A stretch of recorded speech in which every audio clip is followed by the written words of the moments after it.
ഇത് തുരി എന്ന് പറയും. അതായത് ഇതുകൊണ്ടൊരു ഭാജിയാണ് ഇന്ന് ഉണ്ടാക്കാൻ പോകുന്നത്. ഇതിൻ്റെ അകം ഇത് ഇങ്ങനെ ഇരിക്കും കേട്ടോ. ഏകദേശം പീച്ചിങ്ങ പോലെയൊക്കെ, പീച്ചിങ്ങയുടെ അനിയനോ ചേട്ടനോ ചേച്ചിയോ അനിയത്തിയോ ഒക്കെ ആയിട്ട് വരും ഇത്.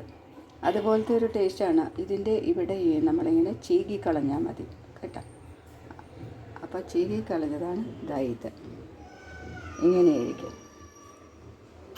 നല്ല ടേസ്റ്റാണ് ഇതിന് കേട്ടോ. ഇതൊരു ഇവിടെയൊക്കെ ഈ നോർത്ത് ഇന്ത്യയിൽ ഉള്ളവർ ഉപയോഗിക്കുന്നത്. നമ്മുടെ നാട്ടിലും കിട്ടുമായിരിക്കും. തുരി എന്നാണ് ഇതിനും പറയുന്നത്. പീച്ചിങ്ങയുടെ വേറെ എന്തോ പേരുണ്ടോ എന്ന് എനിക്ക് അറിഞ്ഞൂടാ. ഞാൻ പറഞ്ഞില്ലേ, പീച്ചിങ്ങയുടെ അനിയനോ ചേട്ടനോ ചേച്ചിയോ അനിയത്തി ആരെങ്കിലും ആയിട്ട് വരും. ഇത് ഒരെണ്ണം. പിന്നെ ഇത് ഒരു ഉള്ളി, ഒരു വലിയ ഉള്ളി, 4 പച്ചമുളക്, ഒരു കഷ്ണം ഇഞ്ചി, പിന്നെ വെളുത്തുള്ളി, ഒരു തക്കാളി. നമുക്കിനി ഇത് അരിഞ്ഞെടുക്കാം. അപ്പോൾ അരിഞ്ഞ് വെച്ചിട്ട് ഒരു തക്കാളി, ഉള്ളി, പച്ചമുളക്, ഇഞ്ചി, വെളുത്തുള്ളി, തുരി. ഇനി നമുക്ക് കടുക് വറുത്തതായത് ഞാൻ ഓൾറെഡി ചെയ്തിട്ടുണ്ട്. കടുകും ജീരകവും, ആദ്യം ജീരകം ഇടുക, പിന്നെ കടുക് ഇടുക, പിന്നെ എണ്ണ ഒഴിക്കുക. ഇത് പൊട്ടിയതിന് ശേഷം നമുക്കിതിലേക്ക് വെളുത്തുള്ളി ഇടാം, ഇഞ്ചി ഇടാം. അതിനോടൊപ്പം തന്നെ നമുക്ക് പച്ചമുളക് ഇടാം. പൊട്ടിത്തെറിക്കട്ടാ. അയ്യോ. അതിന് ശേഷം നമുക്ക് എന്തിടാം? ഉള്ളി. എല്ലാം പെട്ടെന്ന് അങ്ങനെ അത് ഒന്ന് ചൂടായാൽ മാത്രം മതി. ഇതൊന്ന് ഉള്ളി വഴറ്റാം നമുക്ക്. ഉള്ളി എളുപ്പം വഴന്ന് കിട്ടാനായിട്ട് നമുക്ക് കുറച്ച് ഉപ്പിടാം. ഉള്ളി വഴന്ന് കഴിഞ്ഞു. ഞാൻ മറന്നുപോയി കേട്ടോ വീഡിയോ എടുക്കാനായിട്ട്. അപ്പോൾ അതിന് ശേഷം ഉള്ളി ചെറുതായിട്ടൊന്ന് വഴന്നാൽ മതി. അത്ര നന്നായിട്ട് വഴറ്റണ്ട. അതിനേരത്തേക്ക് നമുക്ക് തക്കാളി ഇടണം. തക്കാളി പക്ഷേ നന്നായിട്ട് വഴറ്റും. ടൊമാറ്റോ ഒന്ന് വഴന്ന് കിട്ടാൻ വേണ്ടി നമുക്കൊന്ന് കുറച്ച് നേരം ഒന്ന് അടച്ച് വയ്ക്കും. ടൊമാറ്റോയും ചെറുതായിട്ടൊന്ന് വഴന്നാൽ മതി കേട്ടോ. അത്ര നന്നായിട്ട് വഴന്ന് എപ്പോഴാണെന്ന് വെച്ചാൽ നമ്മൾ ഈ തുരിയും ഇവിടെ ഇട്ട് കഴിയുമ്പോൾ അതിനുള്ളിലുള്ള വെള്ളമുണ്ട്. ആ വെള്ളവും കൂടി ഇറങ്ങി ഈ ടൊമാറ്റോ നന്നായിട്ട് വഴന്ന് കിട്ടും. അപ്പോൾ ചെറുതായിട്ടൊന്ന് വഴന്നിട്ടുണ്ട്. അതിലേക്ക് നമുക്ക് തുരി ഇടാം. അതായത് പീച്ചിങ്ങയുടെ അനിയത്തിയോ ചേച്ചിയോ ചേട്ടനോ ആരെങ്കിലുമൊക്കെ ആവാം വകയിൽ. അതൊരു കാറ്റഗറിയാണ്. അപ്പോൾ അത് നമുക്ക് ഇങ്ങനെ ഇനി ശരിക്കും ഇവിടെ വേറെ എന്തോ പേരും കൂടെ പറയും കേട്ടോ. പക്ഷേ ഞാൻ പീച്ചിങ്ങയുടെ പേര് തുരി എന്നാണ്. അപ്പോൾ ഇതിനെയും ഞാൻ തുരി എന്ന് തന്നെയാണ് പറഞ്ഞ് മേടിക്കണത് അവരോട്. അവരൊന്നും പറയാറൊന്നുമില്ല. അപ്പോൾ ഇത് നമുക്കൊന്ന് അടച്ചു വയ്ക്കാം. ഇത് വെന്തോന്ന് നോക്കാം.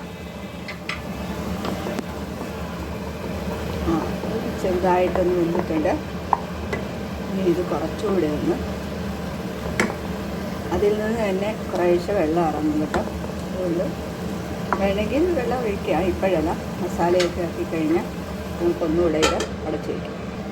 അപ്പോൾ നമുക്ക് മസാല ഇടാം.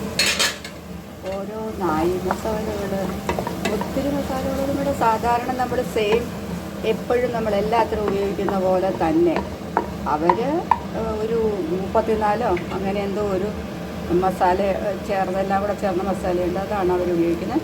ഞാനപ്പോൾ ഇവിടെ കുറച്ച് മല്ലിപ്പൊടി,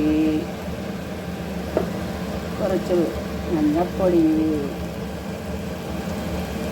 പിന്നെ നമ്മുടെ മുളക് പൊടി ഇത്രയും ഇട്ടതിന് ശേഷം നമുക്കിതൊന്ന് വഴറ്റാൻ നന്നായിട്ട് ഒന്ന് ചൂടാക്കിയെടുക്കാം. വഴറ്റിയെല്ലാം ഒന്ന് ചൂടാക്കിയെടുക്കാം. വേണ്ടവർക്ക് ഇതിൽ എണ്ണ ഒഴിക്കാം. ഞാൻ കുറച്ച് എണ്ണ ഒഴിച്ച് ആദ്യം എണ്ണ കൂടുതൽ ഒഴിച്ചിട്ടുണ്ട്. അപ്പോൾ അതുകൊണ്ട് ഇതിനധികം എണ്ണ വേണ്ട ഒരു സൈസ് മതിയാട്ടോ. വീട്ടുകാരിത് നല്ലോണം എണ്ണ ഒഴിച്ചുണ്ടാക്കണം. നമുക്ക് അങ്ങനെ കഴിക്കാൻ പറ്റാത്തതുകൊണ്ട് ഇഷ്ടമുള്ളവർക്ക് കുഴപ്പമില്ല, പിന്നെയും എണ്ണ ഒഴിക്കാം. അപ്പോൾ ഇത് നമുക്കിങ്ങനെ വഴറ്റിയെടുക്കാം. എല്ലാം കൂടെ ചേർത്ത് ഇതിൻ്റെ ഈ പച്ചമണം, പൊടികളുടെ പച്ചമണം ഒന്ന് മാറിയാൽ മതി കേട്ടോ. അതുവരെ ഒന്ന് കഴിച്ചു. ഇനി അതിന് ശേഷം നമുക്ക് വേണ്ടത് ഇതാണ് പാവ് ഭാജി മസാല, എവറസ്റ്റിൻ്റെ പാവ് ഭാജി മസാലയാണ് ഇടുന്നത്. അവരൊരു 32 എണ്ണം ഇടുമെന്ന് പറഞ്ഞില്ലേ, 32 ചേർന്നിട്ടുള്ള മസാല. അതിന് പകരം ഞാൻ ഇവിടെ നമ്മുടെ പാവ് ഭാജി മസാല അപ്പോൾ കുറച്ച് ഞാൻ ഇട്ടുള്ളൂ. എനിക്ക് ഇഷ്ടമാണ് അതിൻ്റെ എല്ലാത്തിൻ്റെയും കൂടെ ഏലക്കായും കരിയാമ്പും ഇതിൻ്റെയൊക്കെ എല്ലാത്തിൻ്റെയൊക്കെ ടേസ്റ്റ് ഉണ്ട്, നല്ലതാണ്. അവരുടെ ഏകദേശം അങ്ങനെയൊക്കെ തന്നെയാണ്. കുറേ മസാലകൾ എത്ര എണ്ണം ആണെന്ന് എനിക്ക് അറിഞ്ഞുകൂടാ കേട്ടോ. 32 എണ്ണം എന്നാണ് അവർ പറഞ്ഞത്. അപ്പോൾ ഇതൊന്ന് നമുക്കൊന്ന് അടച്ച് വയ്ക്കാം. എണ്ണ ഒഴിക്കേണ്ടവർക്ക് എണ്ണ ഒഴിക്കാം കേട്ടോ. അപ്പോൾ നമുക്ക് എന്തായാലും നോക്കാം. ഇങ്ങനെയൊക്കെ ആയി കുറച്ച് വഴന്നോ നോക്കാം. അപ്പോൾ ശരിയായിട്ടുണ്ട്, കുറച്ച് വഴന്നിട്ടുണ്ട്. അപ്പം ഞാൻ നോക്കിയായിരുന്നു ഉപ്പ് പോരാ കേട്ടോ. നമുക്ക് ശകലം ഉപ്പ് പൊടി ഇടാം.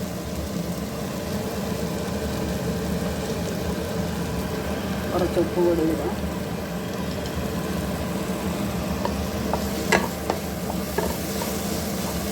ഇനി നമുക്ക് കുറച്ച് വെള്ളം ഒഴിക്കാം. ഇതെല്ലാം കൂടെ ഒന്ന് മിക്സായിട്ട് മിക്സാക്കാൻ വേണ്ടിയാണ് കുറച്ച് വെള്ളം ഒഴിക്കുന്നത്. ഇതൊന്ന് നമ്മൾ ഈ പച്ചമണം മാറുന്നതോടെ ഇതിൻ്റെയും ഒരു വെള്ളം ഒഴിച്ചിട്ടൊരു മണം ഉണ്ടാവില്ലേ, ഒരു ചെറിയ പച്ചമണം, അത് മാറുന്നത് വരെ നമുക്കൊന്ന് അടച്ച് വയ്ക്കാം.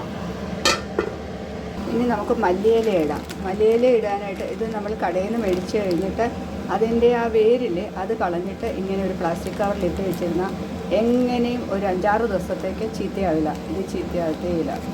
ഇങ്ങനെ തന്നെ ഇരിക്കും. കഴുകാൻ പാടില്ല കേട്ടോ. അവരേതായാലും കഴുകി ഒരുമാതിരി ഇതാക്കി വെച്ചേക്കണേ. പിന്നെ നമ്മൾ എടുക്കുമ്പോൾ കഴിക്കാൻ മതി. ഇങ്ങനെ വെച്ച് കഴിഞ്ഞാൽ ഇതിപ്പോൾ ഒരു 4 ദിവസമായ എന്താണ് മല്ലിയില ഇതിൻ്റെ ഉള്ളിൽ ഞാനിങ്ങനെ മുറിച്ചിട്ട് ഈ പ്ലാസ്റ്റിക് കവറിലിട്ട് ഫ്രിഡ്ജിൽ വയ്ക്കും. അപ്പോൾ അത് ചീത്തയാവുകയില്ല. ഇതിങ്ങനെ ഫ്രഷായിട്ട് തന്നെ ഇരിക്കും. ഇലയെല്ലാം ഫ്രഷായിട്ട് തന്നെ ഇരിക്കും. അപ്പോൾ മല്ലിയില ഇടാം നമുക്ക്.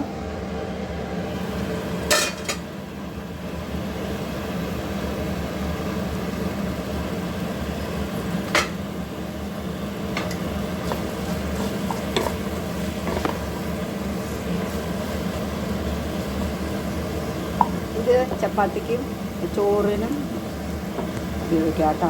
അതുകൊണ്ടാണ് ഞാനിത് വെള്ളമില്ലാതെ ഡ്രൈ ആയിട്ടുണ്ടാക്കുന്നത്. വേണ്ടവർക്ക് വെള്ളം ഒഴിക്കുകയോ അല്ലെങ്കിൽ കുറച്ചുകൂടെ എണ്ണ ഒഴിക്കുകയോ ഒക്കെ ചെയ്യാം. എനിക്ക് എണ്ണ ഒഴിക്കുന്നത് ഇഷ്ടമാണ്, പക്ഷേ എനിക്ക് ചുമയാണ്. അപ്പം അതുകൊണ്ട് ഞാൻ അധികം എണ്ണ ഒഴിക്കാം. അല്ലെങ്കിൽ ഞാൻ അധികം എണ്ണ ഒഴിക്കുന്നത്. ഇവിടുത്തുകാർ ശരിക്കും ഇതിനകത്ത് നല്ലോണം എണ്ണ ഒഴിച്ചാണ് അവരുണ്ടാക്കുന്നത്. അപ്പോൾ ഇത് എങ്ങനെയുണ്ട് കൂട്ടുകാരെ? ഇതിൻ്റെ പൂരി ഭാജി നോക്കൂ. ഈ ചപ്പാത്തിക്ക് എളുപ്പവുമാണ്, പിന്നെ സിമ്പിളുമാണ്. നല്ല ടേസ്റ്റിയാണ്. അതാണ് ആദ്യം പറയുന്നത്. നല്ല ടേസ്റ്റിയാണ്. അപ്പോൾ അടുത്ത വീഡിയോയിൽ കാണുമ്പോൾ എല്ലാവർക്കും